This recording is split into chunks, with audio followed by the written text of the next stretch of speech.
নমস্কার বন্ধুরা, আমি অপর্ণা। তোমরা দেখছো ব্লগার হও অপর্ণা এই চ্যানেলের পক্ষ থেকে তোমাদের জানাই অনেক অনেক অভিনন্দন আর আন্তরিকতা। তোমরা কেমন আছো? আশা করি তোমরা ভালোই আছো আর আমিও বেশ ভালো আছি, আর আশা রাখছি ব্লগটি ভালো লাগবে।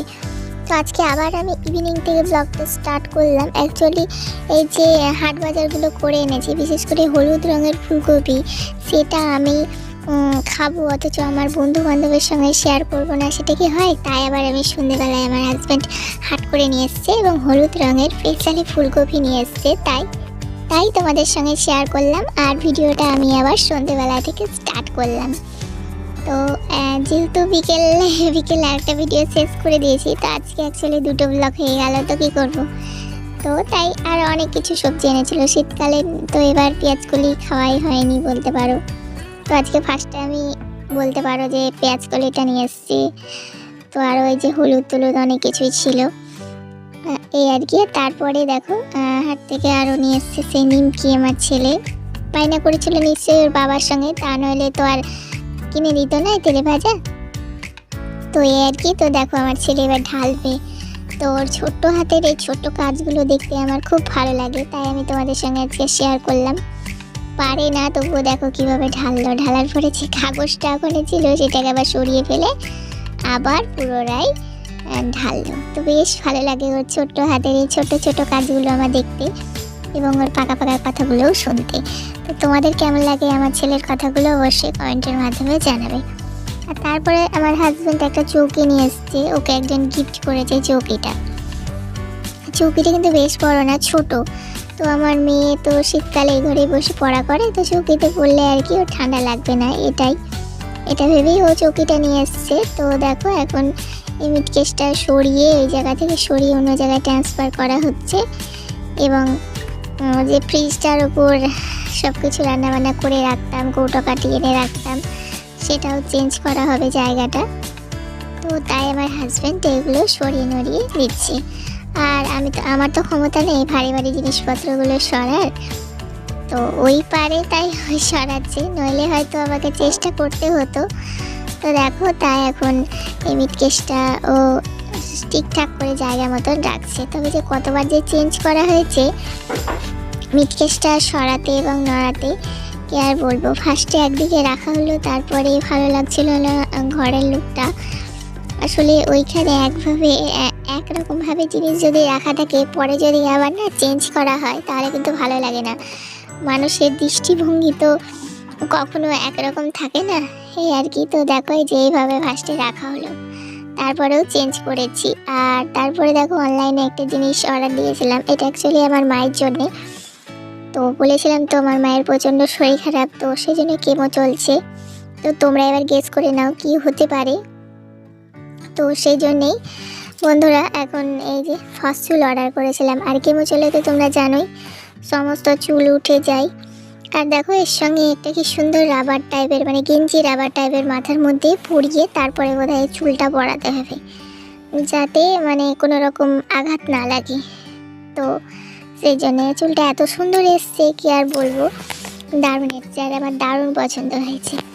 আমার নিজের আসল চুলও এত সুন্দর না, তবে আমি পরে দেখেছিলাম বেশ আমার চুলের সাথে না অ্যাডজাস্টমেন্ট হয়েছে। আসলে আমার চুলটাও তো হাফ কোকড়া হাফ সাট, আর এই চুলটাও ঠিক ওই রকম হাফ কোকড়া হাফ সাট আর কি। তো দেখো খুব সুন্দর এই যে মিডিল টামে এই স্মৃতি করা একদম।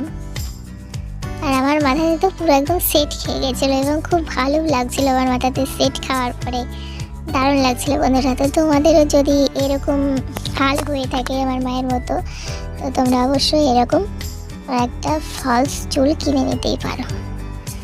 তো আমি তো কিনে নিয়েছি।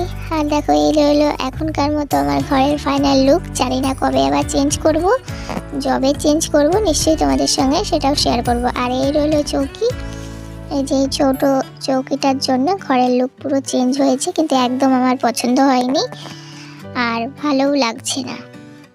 তো যেটা ভালো লাগছে না সেটাই তোমাদের সঙ্গে শেয়ার করলাম। আর ঘরটা পুরো মনে হচ্ছে কিচিবিচি, এই আর কি। ফাঁকা ছিল তো এতদিন। আর তারপরের দিনের বন্ধুরা এই ভিডিওটা। আর বন্ধুরা এই রইলো পরের দিনের ভিডিও, মানে আজকে দুদিনের ভিডিও একসঙ্গে শেয়ার করলাম। তো গুড মর্নিং।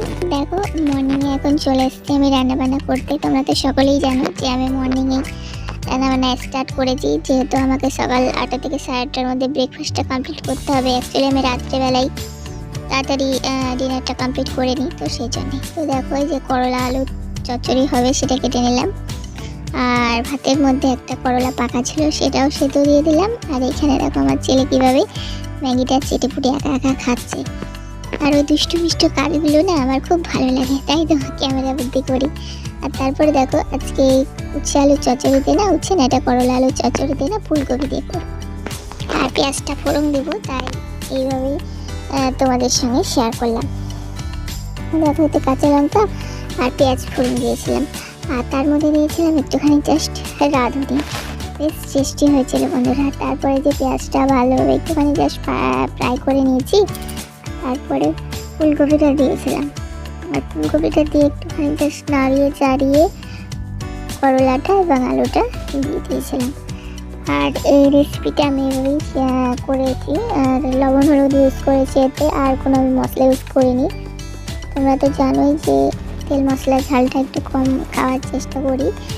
অ্যাকচুয়ালি আজকে কিন্তু তেলটা একটু বেশি পরিমাণে দেওয়া হয়ে গেছিলো, কি জানি কেন কোন মনস্ক হয়ে রান্না করছিলাম। তবে অনেকেই বলে অল্প তেলে নাকি রান্না ভালো হয় না, তবে আমি আজকে বেশি তেল দিয়ে তো রান্না করেছি, দেখলাম অতটাও ভালো হয়নি। তারপর দেখো হলুদটা ফুরিয়ে গেছিলো, তাই ঢেলে নিলাম, আর ঢেলে নিয়েছি। আর এদিকে দুদিকেই রান্না বসিয়ে দিয়েছি। ওই যে ফার্স্টে ভাতটা বসিয়ে দিয়েছিলাম, পরে এই সাইডে আবার তরকারিটা বসিয়ে দিয়েছি। আর এই যে দেখো লবণ আর হলুদটা দিয়ে এখন কষিয়ে নিচ্ছি। তো এই তো ছিল আমার এই সবজির মশলা। বন্ধুরা আমার রান্না বান্না কাজকর্ম কেমন লাগছে তোমাদের অবশ্যই কমেন্টের মাধ্যমে জানাবে। ভালো লাগলেও জানাবে, আর না লাগলেও অবশ্যই জানাবে। আর আরও একটা কথা, যদি আমার ভিডিওর কোনো অংশ ভালো লেগে থাকে তো অবশ্যই তোমরা লাইক কমেন্ট শেয়ার করে দেবে। তো দেখো তারপরে এই যে লবণ হলুদ দিয়ে কষিয়ে নেওয়ার পরে তরকারিতে জল দিয়ে দিলাম, দিয়ে যে ভাতের প্যানটা এখন ছড়িয়ে নিচ্ছি। মিটকেসটা রেখে একদম ভালো লাগছে না ঘরটা, ওই সাইডে রেখে বরঞ্চ আমার ফ্রিজ টেবিলটা রেখেই ভালো লাগতো। আর তারপরে দেখো হাঁসের ডিম নিয়ে এসেছি কালকে, আর আমি তো হাঁসের ডিম প্রচণ্ড লাভার। তো দেখো একদিন ঝোল খেতে হবে, আজকে তো ভেজেই করেছি তরকারি, তো একদিন গোটাটাই ঝোল করবো, বেশ ভালো লাগে ওইটাও। তো এখন জানি না কবে করব, তবে যবেই করি না কেন তোমাদের সঙ্গে শেয়ার করব। আর দেখো এই যে উচ্ছে আলুর চচ্চড়িটা এবার হয়ে গেছে, এবার নামিয়ে নেব। তো আজকে ছিল এই সিম্পল রেসিপি, উচ্ছে আলুর চচ্চড়ি, আর ছিল ডিমের অমলেট করে ঝোল। এই ছিল আজকের মেনু।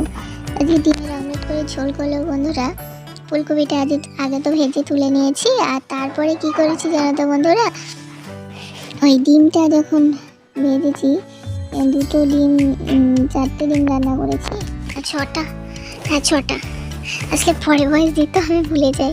তো দেখো ফার্স্টে আমি একটা হাঁসের ডিম ভেজে নিচ্ছি, এইটা তো পোচ করেছিলাম, তার আগে একটা আমি পেঁয়াজ দিয়ে ভেজেছিলাম, ভেজে না সেটা ব্রেকফাস্টে সেরে নিয়েছিলাম। সকালে এত খিদে পেয়ে গেছিলো বন্ধুরা রান্না বান্না করতে, কি আর বলবো। তো উচ্ছে আলুর চচ্চড়ি দিয়ে মুড়ি খেয়েছিলাম, আর এইটা ডিম অমলেট মানে পোচ, এই আর কি। আর এই যে আমার ছেলে মেয়ের জন্য পোচ করে নিচ্ছি, আর আমাদের বুড়া বুড়ির জন্যে মানে আমাদের জন্য আর কি অমলেট করেছিলাম পেঁয়াজ দিয়ে। তো দেখো ডিমের এই পোচটা আমি এভাবে ঘুরিয়ে একটুখানি বাড়িয়ে বড় করে নিচ্ছি, যাতে বেশ বড় হয় এবং ওদের দেখতেও ভালো লাগে। তো একদম পারফেক্ট পোচ এটা হয়েছে। ফার্স্টেরটা তো একদম ভেঙে চুরে একাকার হয়ে গেছে। তো বন্ধুরা আজকে আর আমি কোনো ভিডিও শ্যুট করিনি, তো আজকের মতো এইটুকুই। দেখা হচ্ছে আগামীকাল। ততক্ষণ সকলে ভালো থাকবে আর সুস্থ থাকবে। আর হ্যাঁ, অবশ্যই কিন্তু দেখতে ভুলবে না ব্লগার হও ফর না এই চ্যানেল।